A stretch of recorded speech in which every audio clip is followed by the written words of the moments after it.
तो दोस्तों पिछले दिन न्यूक्लियस के बारे में बहुत अच्छे से हम लोग डिस्कस किए थे और तुम्हें समझ में भी बहुत अच्छे से आया था भाई।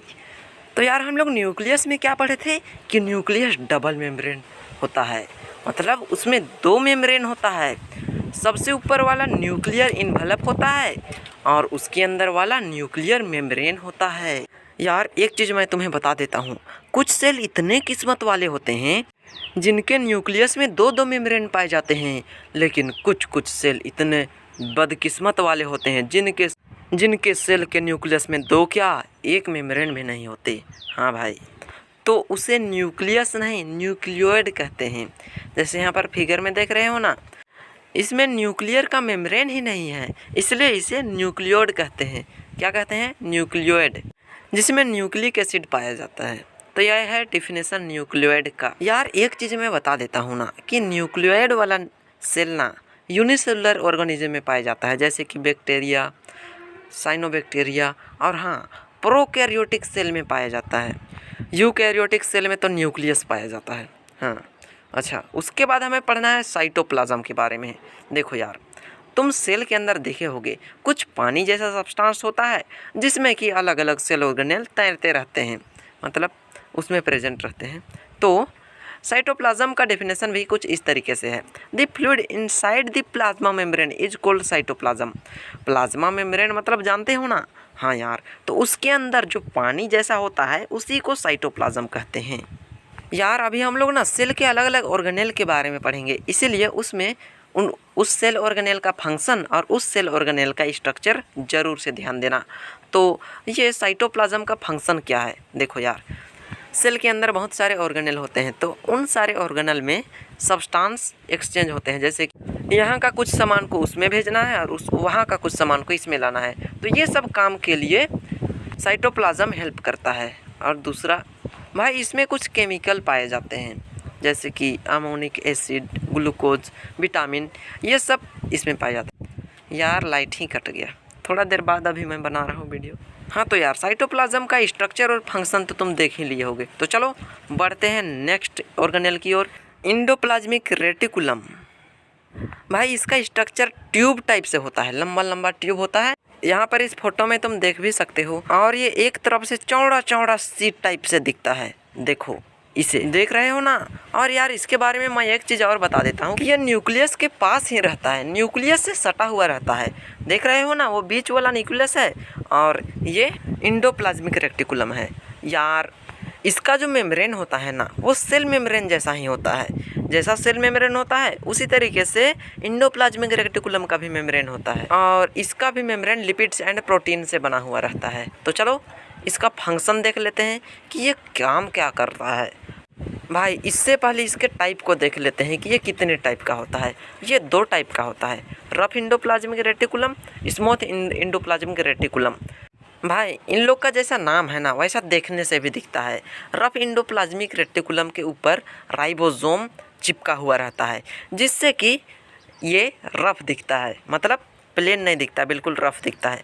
लेकिन स्मूथ एंडोप्लाज्मिक रेटिकुलम को देखने से बिल्कुल प्लेन टाइप से दिखता है, स्मूथ दिखता है, इसीलिए इसका नाम स्मूथ एंडोप्लाज्मिक रेटिकुलम रखा गया है। तो यार दोनों का अलग अलग फंक्शन है, दोनों का फंक्शन हम लोग अभी देखते हैं। यार सबसे पहले रफ एंडोप्लाज्मिक रेटिकुलम के बारे में जानते हैं कि ये काम क्या करता है। दिखने में तो बहुत लंबा लंबा ट्यूब टाइप से दिखता है, अब काम क्या करता है?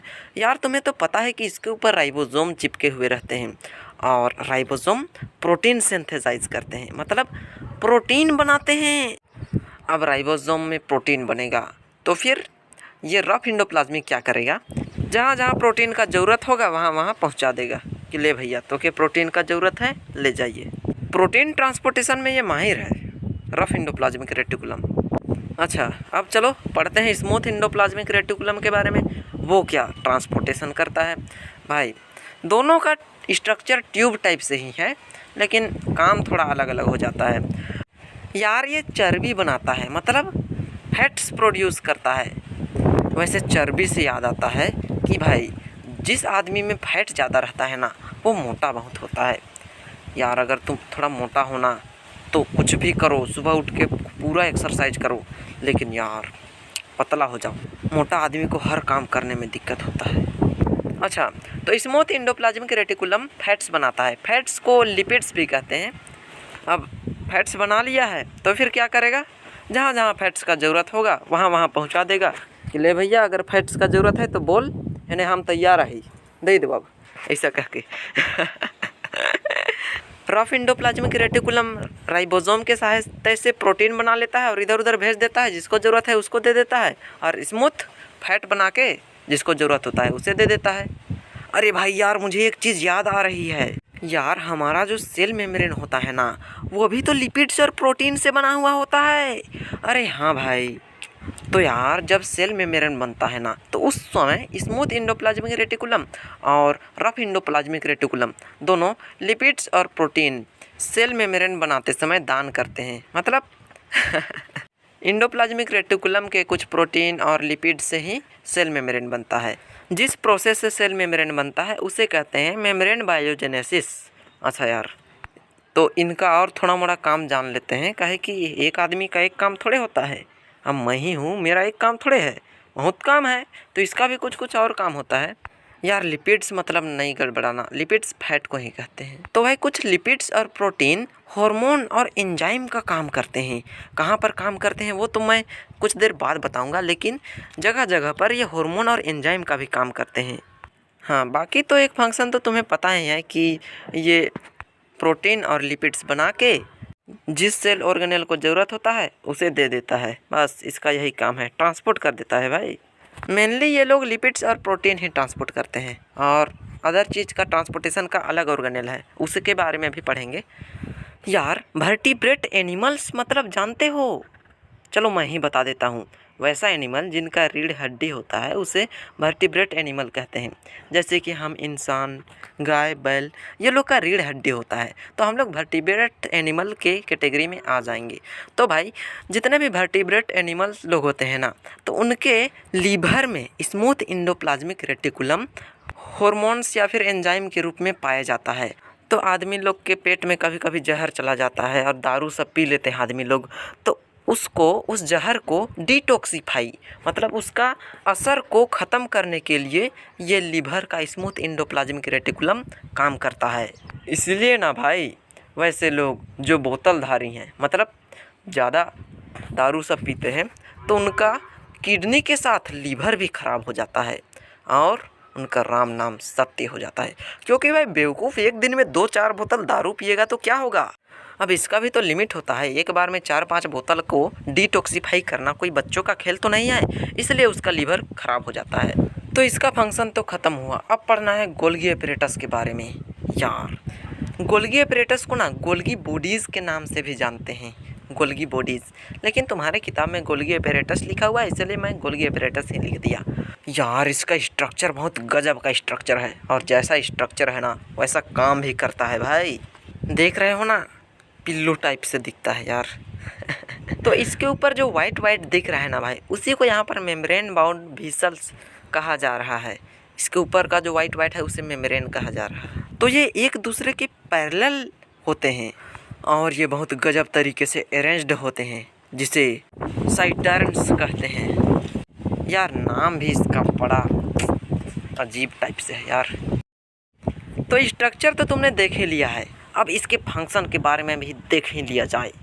भाई स्ट्रक्चर में और एक पॉइंट लिखने मत भूलना, ये लिखना कि membrane of Golgi apparatus connected with the membrane of endoplasmic reticulum, ऐसा लिख देना, है ना। क्योंकि यार गोल्गी एपरेटस और एंडोप्लाज्मिक रेटिकुलम दोनों सटे सटे रहते हैं।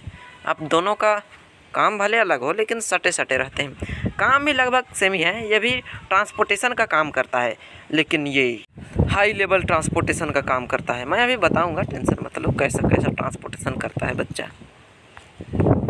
तो यार मानो ये एंडोप्लाज्मिक रेटिकुलम है, तो इसी तरीके से सटा हुआ गोल्गी बॉडीज भी रहता है।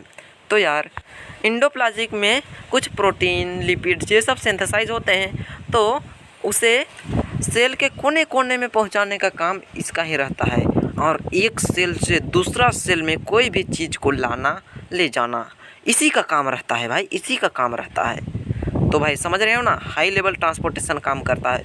एक सेल से दूसरा सेल का भी काम यही करता है। वाह यार वाह, गजब काम करता है। कभी कभी ये स्टोरेज का भी काम कर देता है, कुछ कुछ चीज़ को स्टोर भी कर लेता है, मैन्युफैक्चरर का भी काम कर लेता है। लेकिन मेन काम तो इसका ट्रांसपोर्टेशन का काम ही है।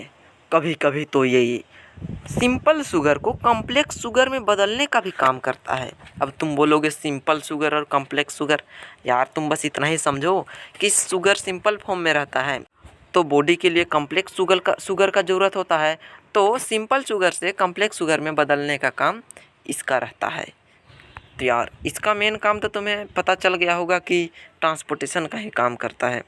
जैसे आदमी लोग क्या करते हैं, कहीं बारात ले जाना होता है ना, तो इस एक बस को बुक कर देते हैं और उसमें एक ड्राइवर फिट कर देते हैं, उसको एक बोतल दारू दे देते हैं। वो बंदा इतना स्पीड गाड़ी को चलाता है यार, बता नहीं सकता। एक बार भाई बारात गया था ना, उस दिन से मैं किसी का बारात जाना ही बंद कर दिया। तो यार आज के लिए तो बस इतना ही, मिलते हैं नेक्स्ट पार्ट में। चलो बाय बाय बाय।